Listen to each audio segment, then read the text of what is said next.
चलिए गाइस, आज हम स्पेक्ट्रम का आधुनिक भारत का इतिहास पढ़ने वाले हैं। इसमें कुछ इम्पोर्टेंट तथ्य देखिएगा।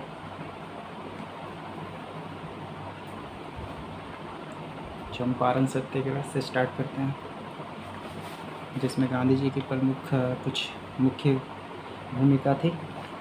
चंपारण सत्याग्रह तो हम लोग 7, 8, 9, 10 से स्टार्टिंग ये सब पीरियड में लोग पढ़ चुके हैं। तो ये देखिएगा, चंपारण सत्याग्रह जो 1917 में स्टार्ट हुआ था, इसी को बोलता है प्रथम सवर्णीय अवज्ञा आंदोलन। जो प्रथम सवर्णीय अवज्ञा आंदोलन कब स्टार्ट हुआ था, तो वो चंपारण सत्याग्रह 1917 में, 1917 में। तो चंपारण का मामला काफ़ी पुराना था, बहुत पुराना ही समय से ये सब चीज़ चलते आ रहा था चंपारण काल में। तो 19वीं शताब्दी के प्रारंभ में गोरे बागान मालिकों ने किसानों से एक अनुबंध करा लिया था। मतलब कि एक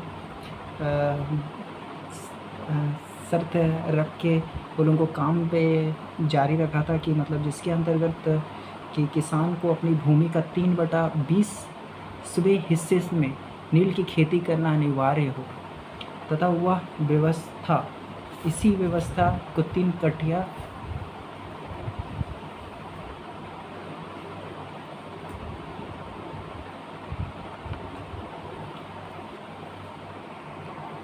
और इसी पद्धति को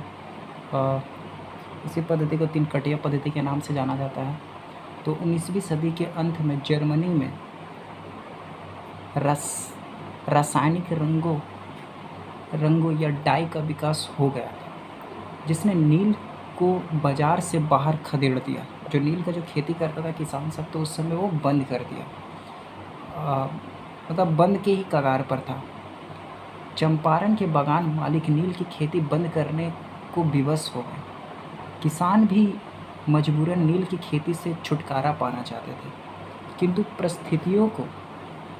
परिस्थितियों को देखकर गोरे बागान मालिक किसानों की व्यवस्था का फ़ायदा उठाना चाहते थे।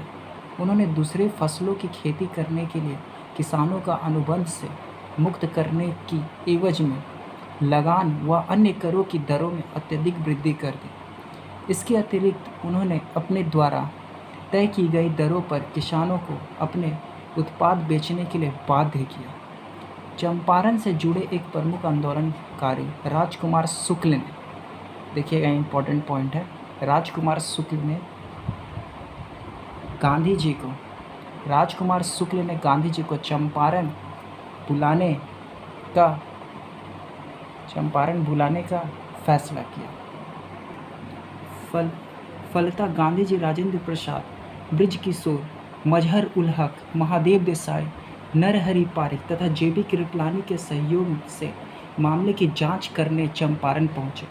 गांधी जी के चंपारण पहुंचते ही अधिकारियों ने उन्हें तुरंत चंपारण से चले जाने का आदेश दिया, किंतु गांधी जी ने इस आदेश को मानने से इनकार कर दिया तथा किसी भी प्रकार के दंड को भुगतने का फैसला किया। सरकार के इस अनुचित आदेश के विरुद्ध गांधी जी द्वारा अहिंसात्मक प्रतिरोध या सत्याग्रह का यह मार्ग चुनना विरोध का सर्वोत्तम तरीका था। गांधी जी की दृढ़ता के सम्मुख सरकार विवश हो गई, अतः उसने स्थानीय प्रशासन को अपनी आदेश वापस लेने तथा गांधी जी को चंपारण के गांव में जाने की छूट देने का निर्देश दिया।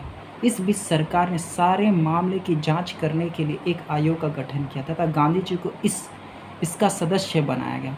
गांधी जी आयोग को यह समझाने में सफल रहे कि 3 कठिया पद्धति समाप्त होनी चाहिए। इन्होंने आयोग को यह भी समझाया कि किसानों से पैसा अवैध रूप से वसूला गया है, उसके लिए किसानों को हर्जाना दिया जाए। बाद में एक समझौते के पश्चात गोरे बागान मालिक अवैध वसूली का 25% हिस्सा किसानों को लौटाने पर राजी हुए। इसके 1 दशक के भीतर ही बागान मालिकों ने चंपारण छोड़ दिया। इस प्रकार गांधी जी ने भारत में सवर्णीय के आंदोलन का प्रथम युद्ध सफलतापूर्वक जीत लिया। चंपारण सत्याग्रह से संबंध अन्य लोकप्रिय नेताओं में अनुग्रह नारायण सिन्हा, रामनवमी प्रसाद एवं शंभू शर्मा वर्मा भी शामिल थे। Thank you.